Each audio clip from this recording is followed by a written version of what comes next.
Needless to say, I tried to make it work, right? Tried to fix things and had these grandiose ideas of a Bradley birth, which is a partner styled birth. And, I really, I dug into this process, right? I was pregnant. I embraced it. I embraced the journey. I embraced it wholeheartedly. I knew I was meant to walk that path. I knew it as a mother. And whatever came, came, but I embraced it. And so, the plan was, my choice was to have a Bradley birth. I thought in my mind somehow I could, create this ideal birthing experience where my ex-husband and I would, have this intimate bond and everything would be beautiful. And it was a fantasy. It was not based in reality. And and I was not aware of that, of course. I just kept trying. And I wasn't coming to terms with things, right? I wasn't coming to terms with the actual reality of where my relationship was at, where my marriage was at, where he was at. And yet I kept, going forward with that. Chose wrong. I made like every mistake in the book, and I still thought, I can do this, right? I can do this. I can do this on my own, right? Needless to say, my pregnancy was not a good pregnancy. I was miserable the entire time. I was very much into it, though, right? Studying every little sensation that I was having in my body. I wanted to know everything. I wanted to know the best way to do things, the natural way.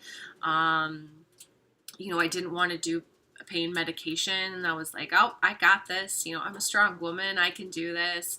Now realizing that, I really needed that support, and I didn't have that support. And I'm a Taurus, so I'm a little bit stubborn, and I just kept trekking on. I ended up gaining about 100 pounds. Again, just emotional eating, not happy. And not saying there was anything wrong with that. I mean, I was hungry. I was hungry. And I ate. And I ate. And I was unhappy. And I ate.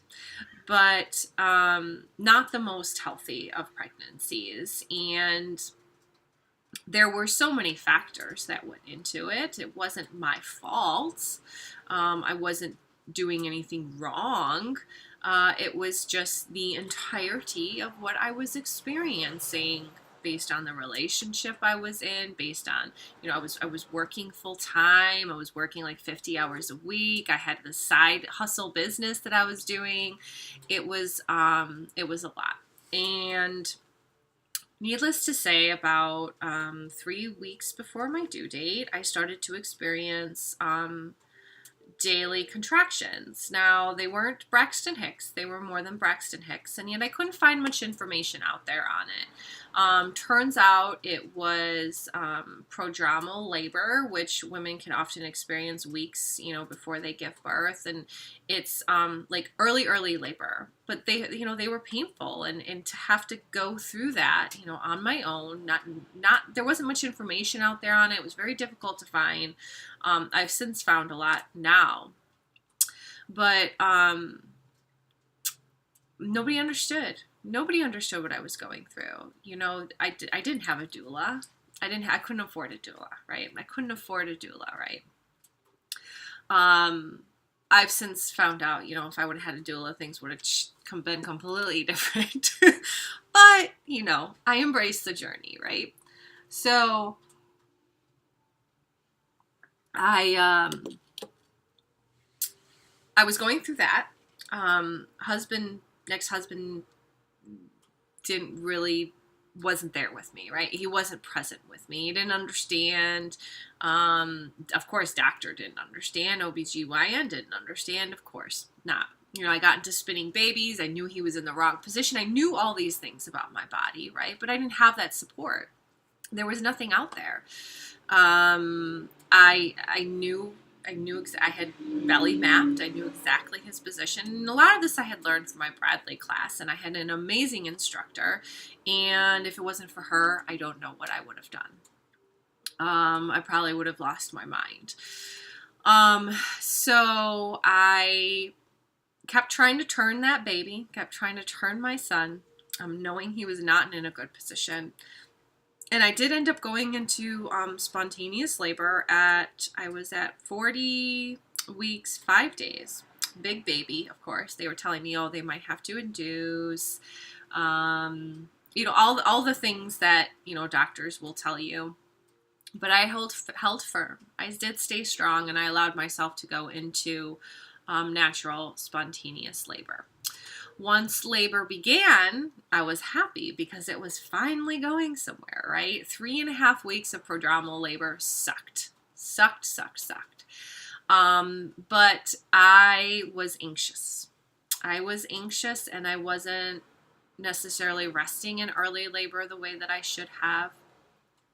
I did not have any support. My ex-husband was literally just refused to be with me. Refused.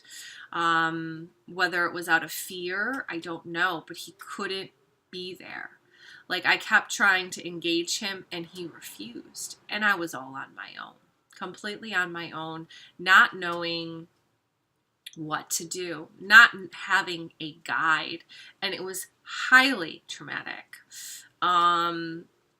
Especially when things started to really pick up. I was on my own.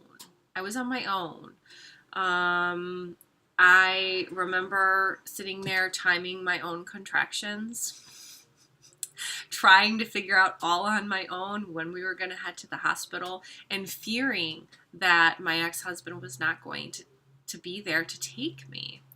And because of that, I wanted to go somewhere, right? Somewhere where I wasn't alone. And so went to the hospital early, was only 1 centimeter dilated, had a doctor who was a complete dickhead, complete narcissist, no compassion whatsoever from what I was experiencing, no ability to notice that there was abuse occurring between my ex-husband and I.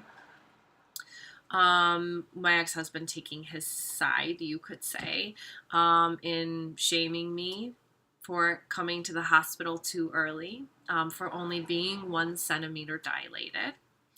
And I felt like a failure, and sent me home, right? Sent us home, back to being on my own, birthing on my own, not knowing what to do.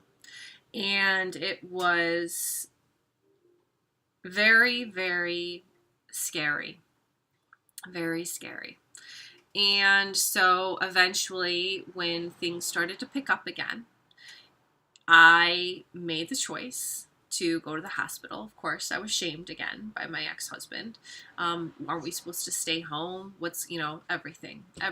But he wasn't present with me. He wasn't present. It was like World War III, like everything that I had planned for, like falling to shit.